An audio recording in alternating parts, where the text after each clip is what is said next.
नमस्ते बच्चों, आज हम आपके लिए लेकर आए हैं पंचतंत्र की कहानियां। आज की हमारी कहानी है बिल्ली का न्याय। बहुत पुरानी बात है। एक जंगल में एक बहुत बड़े पेड़ के तने में एक खोल था। उस खोल में एक तीतर रहा करता था। हर रोज वह खाना ढूंढने खेतों में जाया करता था और शाम को लौट आया करता था। तीतर ऐसे ही अपना दिन बिताता था। खोल में आराम करता और फिर अपने भोजन के लिए दाना चुगने खेतों में जाता था। एक दिन तीतर अपने खोल से निकला और दाना चुगने के लिए खेतों में गया।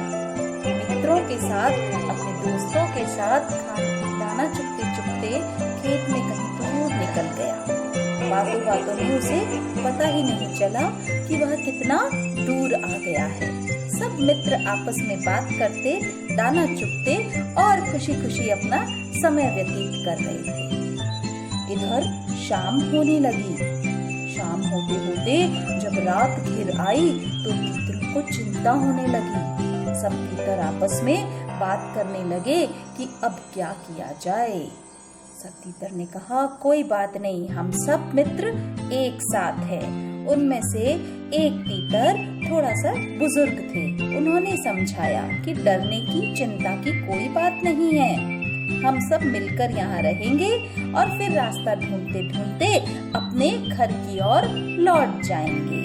अभी दाना चुगो, खेत में बहुत दाना है, हम खाएंगे पिएंगे, मस्त रहेंगे और फिर अपने घर की ओर लौट जाएंगे। तो सभी तीतर ऐसे ही करने लगे। जब तीतर वापस नहीं लौटा तो उस खाली खोल को देखकर खरगोश का जी ललचाया। उधर से एक खरगोश जा रहा था और उसने देखा कि पेड़ का खोल खाली है और वहाँ पर कोई नहीं है। तो खरगोश को सूझी, क्यों ना मैं इसे अपना घर बना लूं। और खरगोश ने उस खोल को अपना घर बना लिया और वहाँ आराम से रहने लगा। इधर जब तीतर लगभग 2 से 3 सप्ताह के बाद वापस लौटा तो तीतर खा पी कर मोटा हो गया था और लंबे सफर के कारण बहुत थक भी गया था। लौटकर उसने देखा कि उसके घर में तो खरगोश रहने लगा है। यह देखकर तीतर को बहुत गुस्सा आया और उसने झल्लाकर खरगोश से कहा, यह मेरा घर है, तुम निकलो यहाँ से। खरगोश ने उससे कहा। तीतर को इस तरह चिल्लाते हुए देख खरगोश को भी गुस्सा आ गया। तो खरगोश ने कहा, कैसा घर? कौन सा घर? जंगल का नियम है, जो जहाँ रह रहा है वही उसका घर है। तुम यहाँ रहते थे, लेकिन अब मैं यहाँ रहता हूँ और इसलिए अब ये मेरा घर है। इस तरह दोनों के बीच बहस शुरू हो गई। तीतर बार बार खरगोश को घर से निकलने के लिए कह रहा था और खरगोश अपनी जगह से टस से मस नहीं हो रहा था। तब तीतर ने कहा कि इस बात का फैसला हमें किसी तीसरे से करवा लेना चाहिए।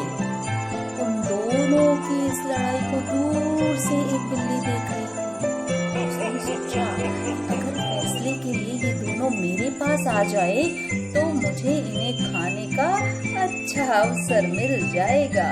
यह सोचकर वह बिल्ली, जब खरगोश ने भी यह कह दिया कि हम तीसरे से बात करेंगे, और उनकी बात को सुनकर सोचकर बिल्ली एक पेड़ के नीचे ध्यान मुद्रा में बैठ गई। जोर जोर से अपनी ज्ञान की बातें करने लगी। उसकी बातों को सुनकर तीतर और खरगोश ने सोचा कि ये तो कोई ज्ञानी लगती है। उसकी बातों को सुनते सुनते दोनों ने ये फैसला किया कि हमें इनके पास ही न्याय के लिए जाना चाहिए। और दोनों बिल्ली के पास अपने फैसले के लिए चल दिए। इन दोनों ने दूर से बिल्ली से कहा, बिल्ली मौसी, तुम समझदार लगती हो, हमारी मदद करो और जो भी दोष होगा, उसे दोषी हो उसे तुम खा लेना। बिल्ली बड़ी प्रसन्न हुई। बिल्ली ने कहा, अब मैंने हिंसा का रास्ता छोड़ दिया है, लेकिन मैं तुम्हारी मदद जरूर करूंगी। समस्या यह है कि अब मैं बूढ़ी हो गई हूँ और इतने दूर से मुझे कुछ सुनाई नहीं दे रहा। क्या तुम दोनों मेरे पास आ सकते हो? और बिल्ली ऐसा बोलकर वापस ध्यानमग्न हो गई। दोनों को बिल्ली की बात पर भरोसा था और वे दोनों बिल्ली मौसी के पास चल दिए। और जब उन्होंने अपनी अपनी बात बिल्ली मौसी को बताई तो बिल्ली मौसी ने कहा, हाँ, तुम सही कहते हो। तुम दोनों की बात को मैंने सुना। बात करते करते दोनों पास जैसे ही पहुंचे, बिल्ली मौसी ने ब्रुम करके उन पे झपट्टा मार लिया और दोनों को अपनी जान गंवानी पड़ी। तो बच्चों, ये था बिल्ली का न्याय।